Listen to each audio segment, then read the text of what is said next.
this evening for our 15th meeting focused on the University Boulevard area. This meeting is being recorded, and you'll find that we can hear you, Joel. Can you hear me? Okay. We can hear you, Joel. I thought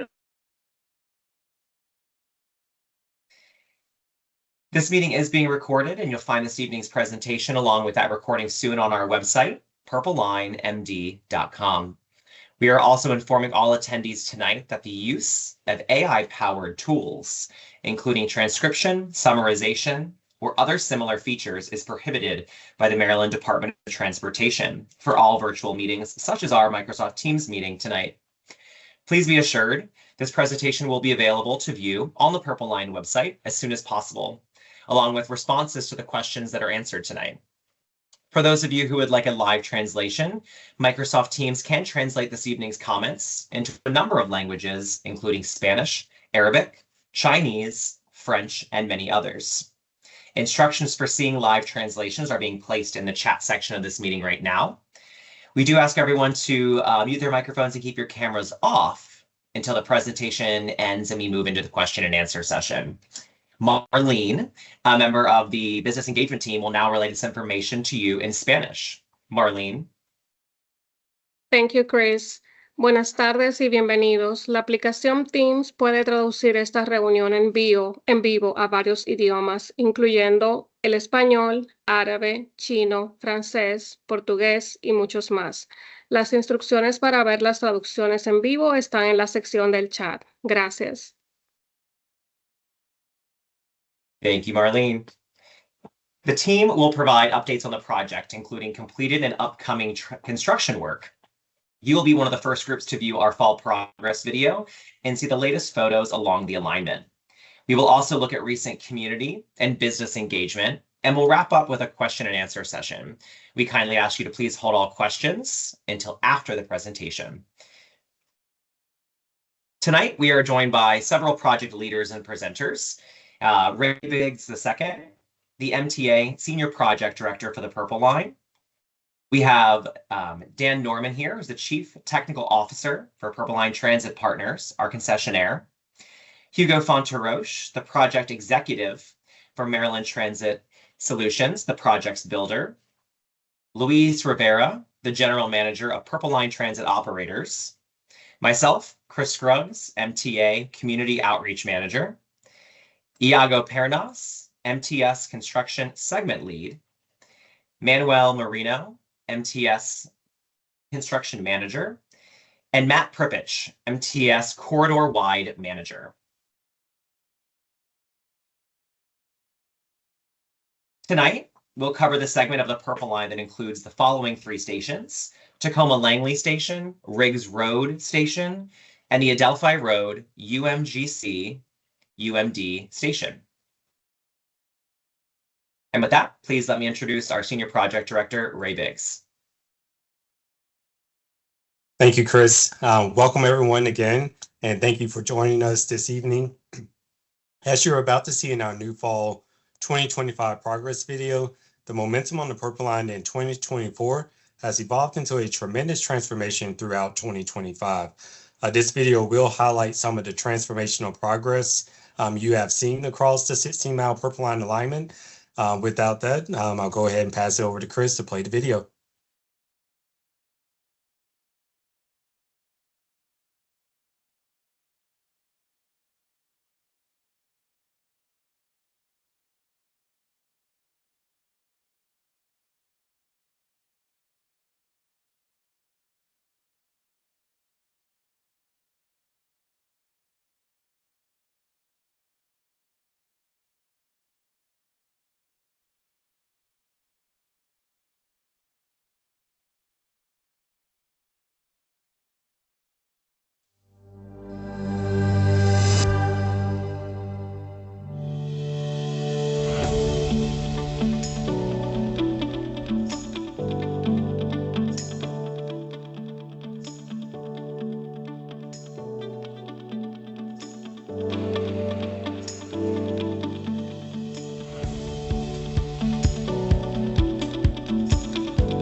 It has truly been the year of transformation for the Purple Line project. With construction now more than 80% complete, the new Purple Line tracks tell the story.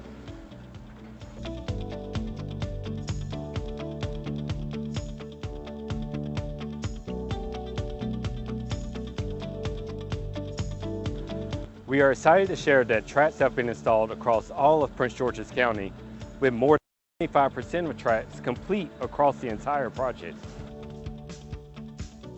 Along with track installation, you have likely seen many overhead catenary system poles installed this year. These poles carry the wires that power the Purple Line.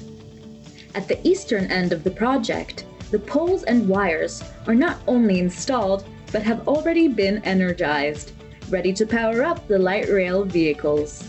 Just a reminder, always assume light rail system power is on.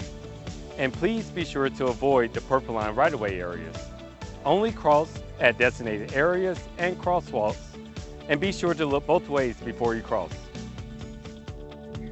Across the corridor, stations continue to progress. Canopies, benches, and art and transit installations are being added. Bronze spires in Riverdale, vibrant colors in Long Branch, and more to come. More than 20 roadway crossings that once required detours are now in their completed phase, including the complex intersection of Wayne Avenue and Fenton Street. With the tracks in place, Silver Spring residents can see the vision of a more connected community becoming reality. In Littonsville, the second operations and maintenance facility is taking shape. This building and track yard will support the light rail vehicles with an additional control and communications facility and a smaller maintenance facility located in Montgomery County. Another major milestone is the completion of blasting in Bethesda. After years of excavation, the shaft and cavern, located nearly 150 feet, or about 15 stories underground, is finished.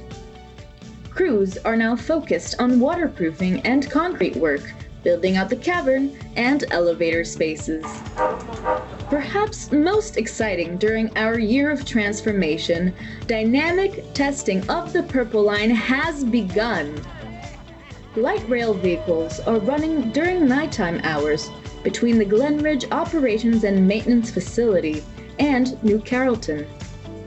The vehicles and track systems undergo rigorous checks of safety, operational, and communications. With New Carrollton testing underway, it won't be long before testing expands westward along more sections of the Purple Line. Seeing a Purple Line light rail vehicle arrive at the first of our 21 stations is an exciting reminder of the hard work and dedication all of our teams bring every day to complete this transformative project. Thank you for your support, patience, and engagement over this past year. We at Maryland's Purple Line are looking forward to coming to a station near you soon.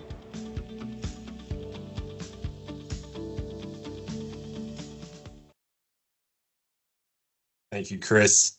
Here you can see the timeline graphic with some of our upcoming major milestones, including our winter 2025 delivery of all our 28 light rail vehicles to the Glen Ridge Operations and Maintenance Facility on Veterans Parkway, and completing track installation in the spring of next year across the entire alignment. Though I do want to highlight that all track has been installed in Prince George's County. Tonight, you will see and hear more details about the expanded dynamic testing milestone achieved earlier this summer, and where the Purple Line will expand its dynamic testing throughout this fall and into 2026. With that, I will turn it over to Iago to walk us through the construction slides. Thanks, everyone. And again, I will see you at the end of the presentation. Iago, over to you. Thank you, Ray. And good evening, everyone. This first slide is showing one of the biggest milestones we accomplished in segment 5 in University Boulevard. As of August 25, we can say that the tracking in University Boulevard is fully installed, fully completed. So this is a picture of some of the folks who did or who made this happen. Okay. In this second slide, we can see Piney Ranch Road station. As you can see in the screen, the foundation, the platform, the canopy, but also even the art in transit artwork has been installed. And the plan we have for the coming months is to complete the very last elements and have this station fully completed anytime soon.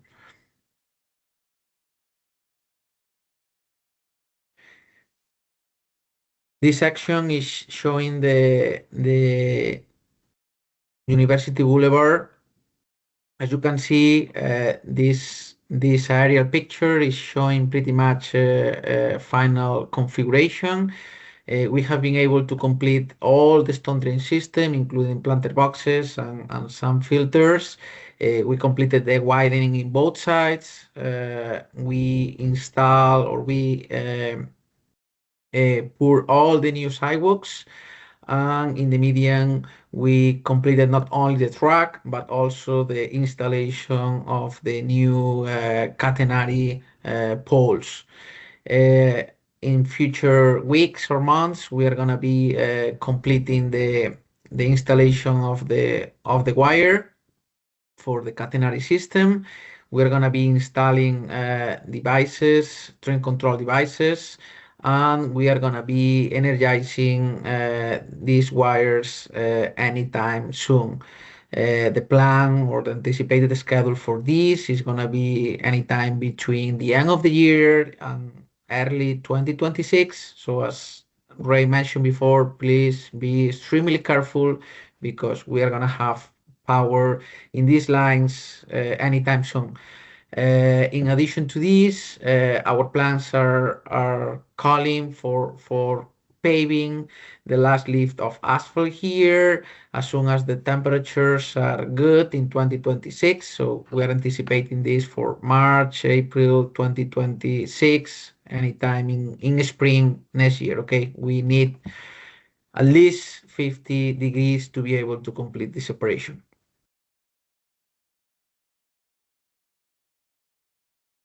In this slide, we can see the intersection between New Hampshire and University Boulevard. We have been able to complete the track works in this intersection in just 3 weeks. So thank you very much for your patience and your collaboration, because it was a big success for the whole team to complete this in a very short period of time. In addition to this, we have been able to complete the platform of the new station and also install the canopy. The art in transit is scheduled to start before the end of the year, and the plan we have for the remaining activities at the station is to be completed within the next 5-6 months. This section is the section between New Hampshire and Riggs Road. In this area, we can clearly identify the widening in both sides that has been fully completed. Also the track, and here we also can see that we started with the installation of the fencing that is gonna prevent people to cross from one sidewalk to the other. Okay, as a coming work, we are planning to pave all this area in spring 2026, as I mentioned for the area before, and we are also planning to complete all the OCS wires, have them energized, and also install all the train control systems anytime in the no later than, we can say, first quarter of 2026.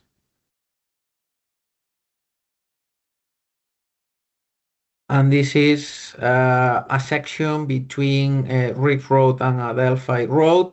Pretty much the same I mentioned before, widening fully completed, storm drain fully completed, same with OCS foundations and poles. And in addition, or as a particular thing in this area, we are also working on the northwest branch stream restoration.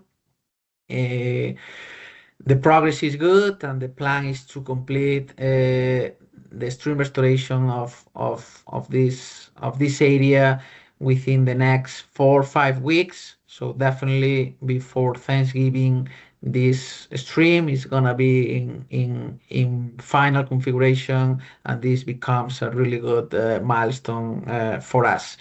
Continuing with the coming work, this is the next area we are gonna install the wires on top of the OCS poles. We already completed the first section between 23rd Avenue and West Park Drive, and the idea is just to continue between West Park Drive and Adelphi, and also between 23rd all the way up to 14th Avenue.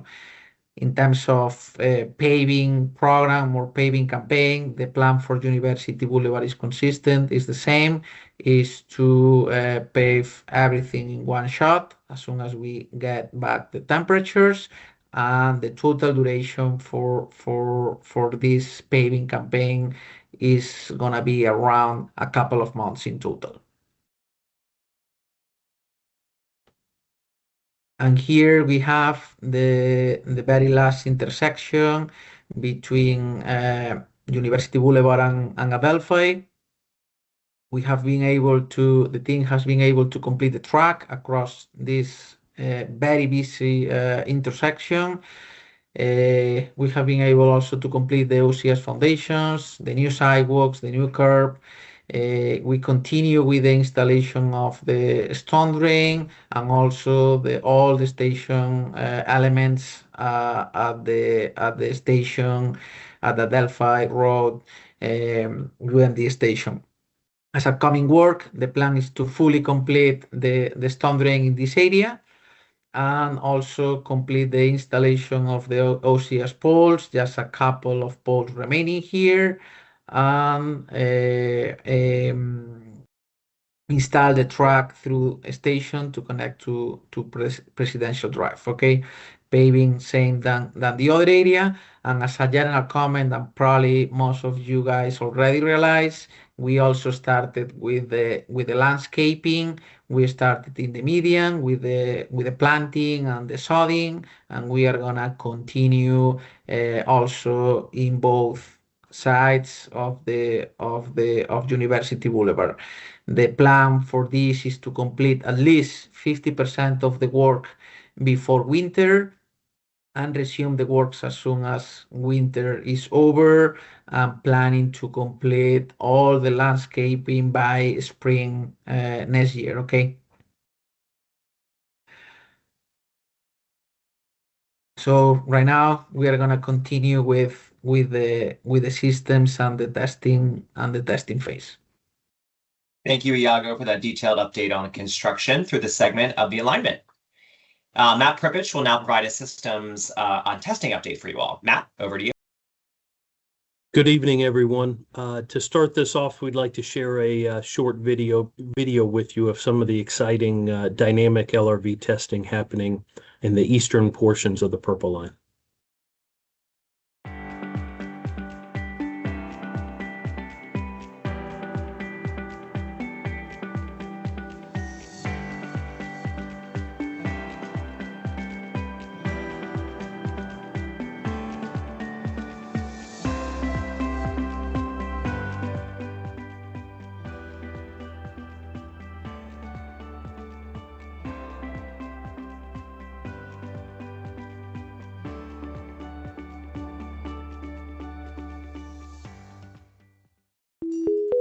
Welcome to the Purple Line. Next stop, New Carrollton.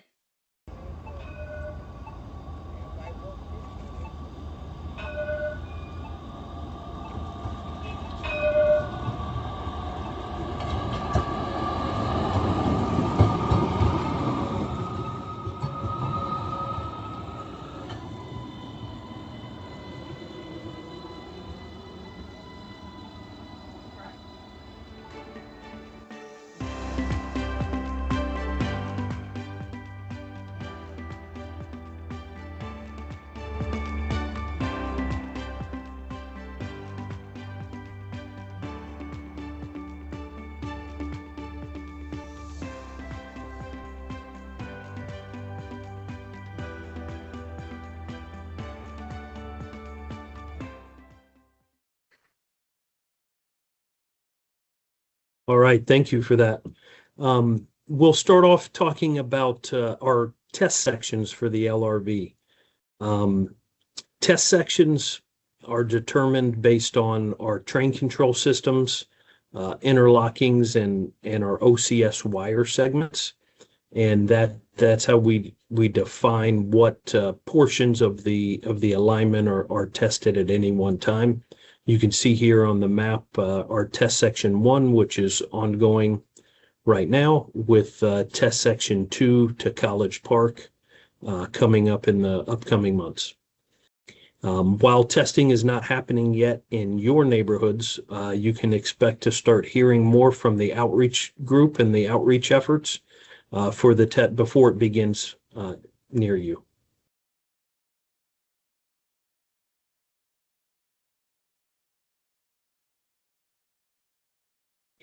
Okay, so what to expect during testing, specifically our maintenance of traffic operations. So during the testing and until all of our control systems are fully tested and certified, you can expect to see our maintenance of traffic crews along with uniformed police officers providing the support we need at the intersections and roadway crossings to keep everybody safe. We do have specific maintenance of traffic protocols that we develop for each section in advance. Hours of testing, weekdays 9 to 5 p.m. through the end of 25. And the public should be aware and consider that these sections of the rail are active when this testing is going on.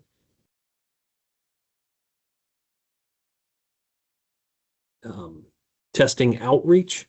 So we put a lot of effort into making sure that we're communicating, coordinating with State Highway Administration and other stakeholders, advanced communications to elected officials, variable message signs to communicate upcoming testing events, in-person outreaches to schools, local businesses, and impacted communities, public notifications to the outreach list, updates on purplelinemd.com, and our safety-focused social media campaign, just to ensure everyone is informed of what's coming. Last but not least, safety during testing. During and after the dynamic testing, the public should consider that the track in OCS is live and should expect to see LRVs moving periodically during this testing phase. Some safety reminders: always obey the traffic signals in these areas. Look for the LRVs when you're crossing tracks. Only use approved crosswalks. Do not walk on or near the tracks, and do not stop or park on the tracks. As a reminder, the overhead catenary system that powers the trains carries 1500 volts DC, and all overhead wires, including our catenary system, should always be considered live and extremely dangerous at all times.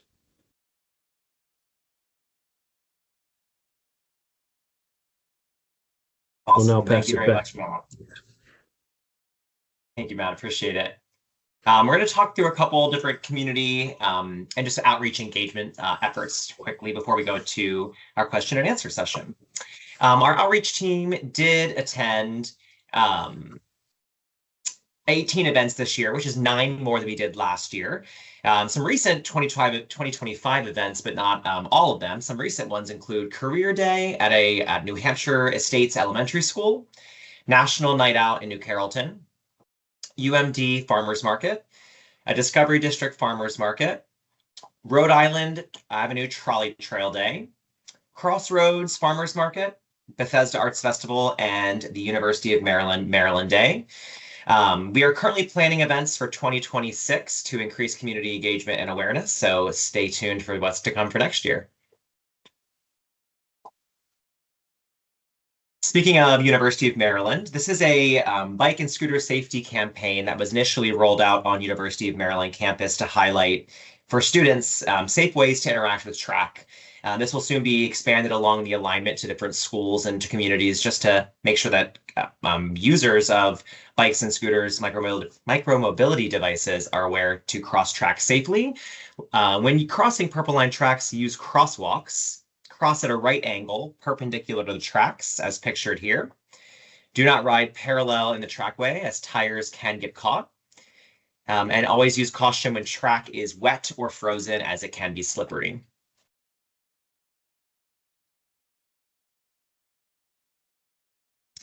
A few outreach and CAT member engagement efforts. Based on feedback we received, our CAT members were contacted earlier in 2025 about their continued interest and continued service with the Purple Line, and as well as we discussed different engagement ideas with certain CAT members. Outreach did start last month and will continue monthly individualized phone calls to CAT members, and will soon reintroduce CAT member listening sessions for another platform to engage with our CAT membership. Outreach did broaden distribution efforts of this fall series of CAT meetings to include coffee shops, libraries, and community centers. And Outreach did previously implemented feedback, from a post-CAT meeting survey. And please stand by and expect a post-CAT meeting survey in the coming weeks after these fall series of CAT meetings as well. With that, I'll pass this over to Dan Norman. Thanks, Chris. I'm always pleased to join these CAT meetings and share the project's progress with the community, but also to share and talk about our Beyond the Rails community grant program. The aim of this program is to support nonprofit community organizations by providing additional funding for them to pursue their mission. The project does this twice a year, and the first tranche of applications in 2025, we actually had a record number of applicants. The applications were so strong that instead of awarding just the normal 6, we awarded 8. You might actually recognize a few of the recent awardees from this recent group right in this area. Those include Brighter Bites DC, improving food security through home delivery of produce; College Park Academy, a math proficiency program for middle-aged high school students; Sewing Empowerment and Economic Development, which is an emergency food distribution.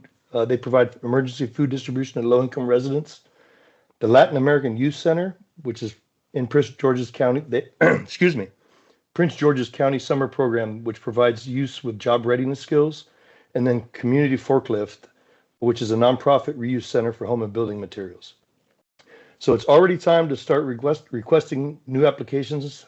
This is our next round, and they're due November 30th. So please visit our website and use the quote resources drop-down tab to apply. And with that, I'll hand it back off to Ray so he can discuss the Purple Line Business Engagement Program. Appreciate that, Dan.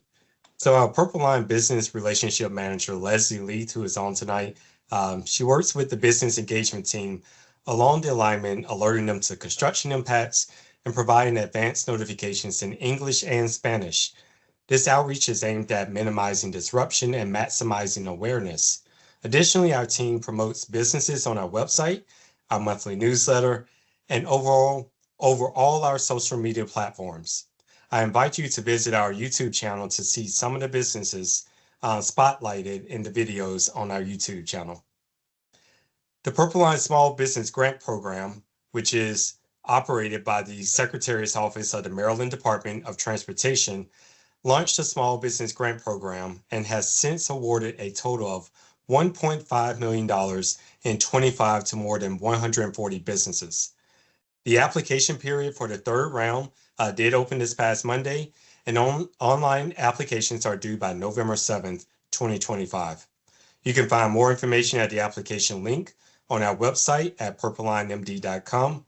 And again, we invite you to apply at purplelinemd.com. Back over to you, Chris. Thank you very much, Ray. Alrighty, now before we open the meeting to live questions, we do want to address a few advanced questions we received. But before we do that, just want to highlight a few outreach and contact methods you can reach us. This is our outreach email, our business email, and our media email, as well as our hotline number in both English and Spanish. So if you need to reach the project, these are points of contact as well as our social media handle on the bottom there for all the different social media platforms we are on. We do have 3 questions we received in advance of this evening's meeting, and I will prompt them now before we go to live question and answer.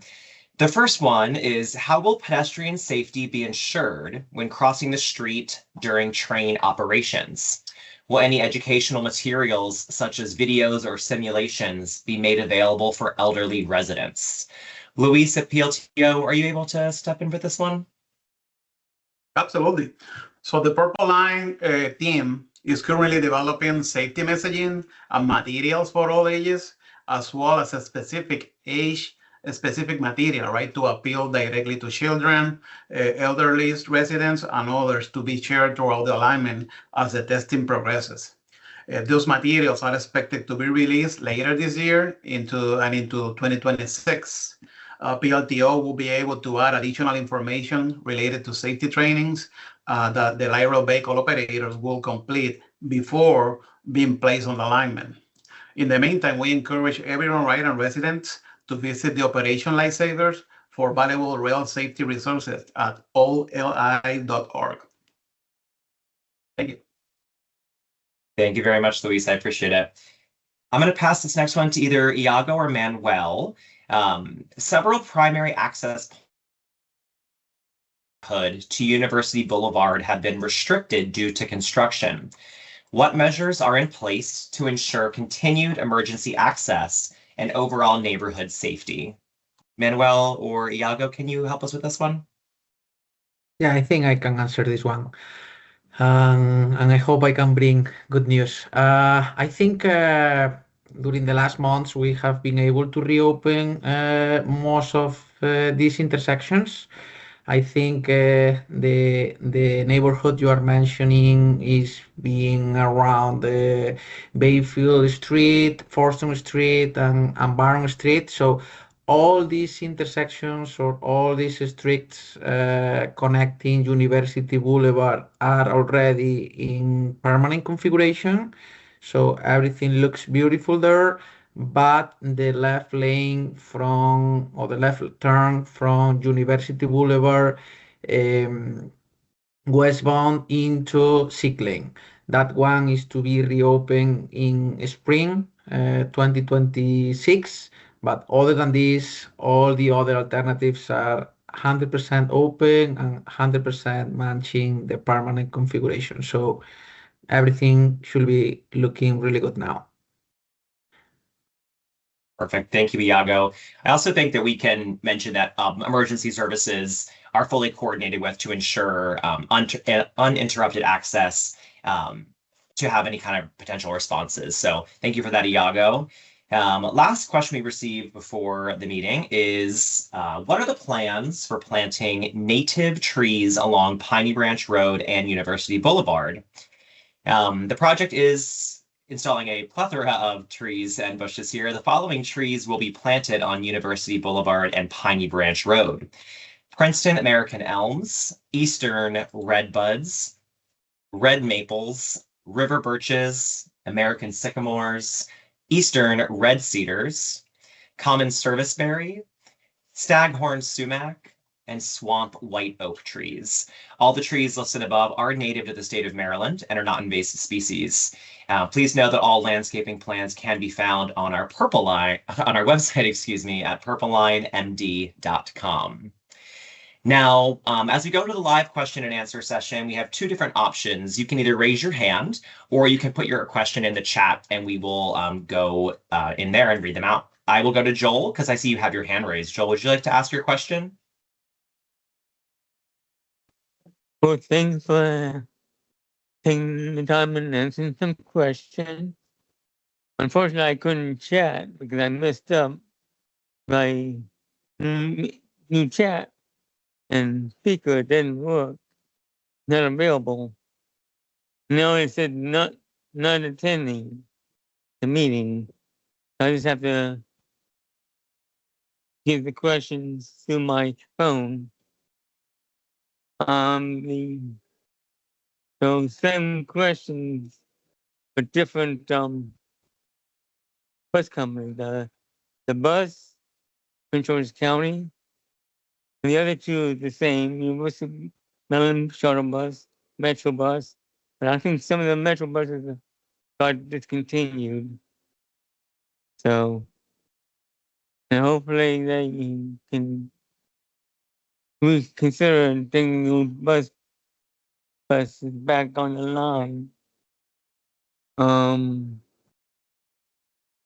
I still have to wait for a couple of years for the fair. So I have to wait Joel, for we that are one. working. Go ahead.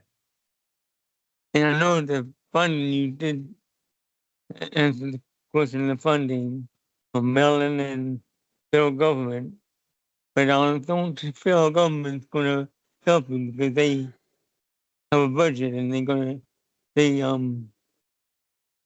follow all the federal employees, including me. So I don't know if the funds are going to still coming in. So that's all I have to say. Thank you for taking my question. You have a good Thank you, evening. Joel. You too. We are still working on your answer for the fair question, and we are going to communicate that as soon as we have that to you. Fair questions are being worked out, and they are being, once finalized, we will share them with the public. In terms of your bus question, we are working on that, and also with your WMATA access question you had. So we will touch base with you personally about that as soon as we have that information. And then the funding question, Ray, do you want to jump in there?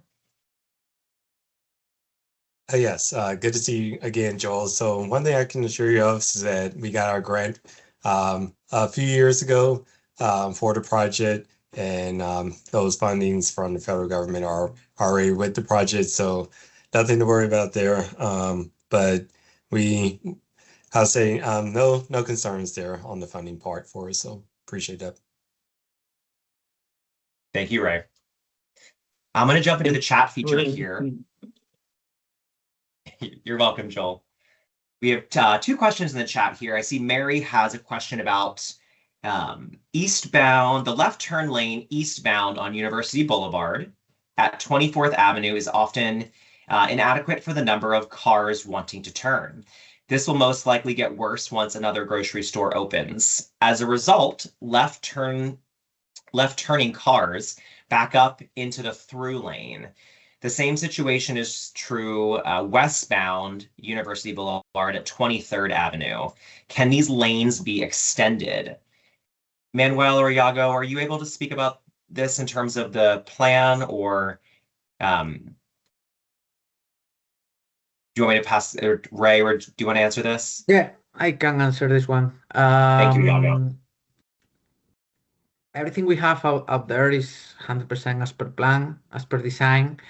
So unfortunately, we believe that we have no plan to modify that left lane. However, every time that we are receiving a concern or a comment from the site, we are revisiting this together with SHA. We can do the same here because sometimes just reprogramming the timing of the traffic signal is making this work better, work smoother. So we can do that. And thank you very much for bringing this up because this is really helpful for us and for the project. Okay. Thank you, Iago. And thank you for your question, Mary. I do have one other question in the chat here from Casey. The question is, are there any road or intersection closures scheduled before spring of 2026 in this section? Iago, can you help us with that one? Yeah, we don't have major traffic switches or major intersection closures scheduled between now and spring 2026. Other than the standard or the regular MOTs we are implementing every single day out there. However, at some point, and especially in spring 2026, we are going to be implementing big MOTs for the paving campaign we just mentioned before. And also, we are going to start with the dynamic testing anytime soon in 2026. And this is going to request also law enforcement and MOT coordination at every single intersection. Okay, but this is to be presented in future weeks or future months, and definitely we are gonna share this with all of us, with all of you guys, through the outreach department. Okay. Perfect. Thank you very much, Iago. I do not see any other questions in the chat, but if anyone would like to ask a question of project leadership, you're welcome to raise your hand using the Teams feature or place a question in the chat. And we will happily answer it for you. Additionally, the team is happy to take questions for a week after this meeting. You can email the outreach team at outreach@purplelinemd.com by October 23rd, as well as any other time. But I did see another question pop in the chat from Roz. When will Piney Branch Road be repaved? Iago, I believe you mentioned this on your slide, but can you touch base on this one more time for us? Yeah, there is a possibility to repave Piney Branch before the end of the year. However, this is gonna be linked to the temperatures. We need a minimum of 50 degrees to be able to comply with the quality requirements. So let's see how the temperatures are going in November this year. If we don't have the temperatures in November, it's gonna happen first thing after winter, so anytime in spring 2026. Okay, but we are prepping the area, and this is coming anytime soon. Perfect. Thank you, Iago. Exciting news to hear for Piney Branch Road. Yes, like I was saying, if you do think of any other questions and you have things you would like to ask the project, you are always welcome to email the outreach team at outreach@purplelinemd. I'll give one more last call for questions in the chat and or raising hands, and if not, we'll be on our way on our Thursday night. All right. Well, this does conclude our University Boulevard CAT presentation. We now welcome you to stay on the meeting for a few more minutes to see some truly transformational photos, before and after pictures, of this segment of the Purple Line alignment. Thank you for your time and have a great rest of your evening. You too. You're welcome. Thank you all. Thank you very much.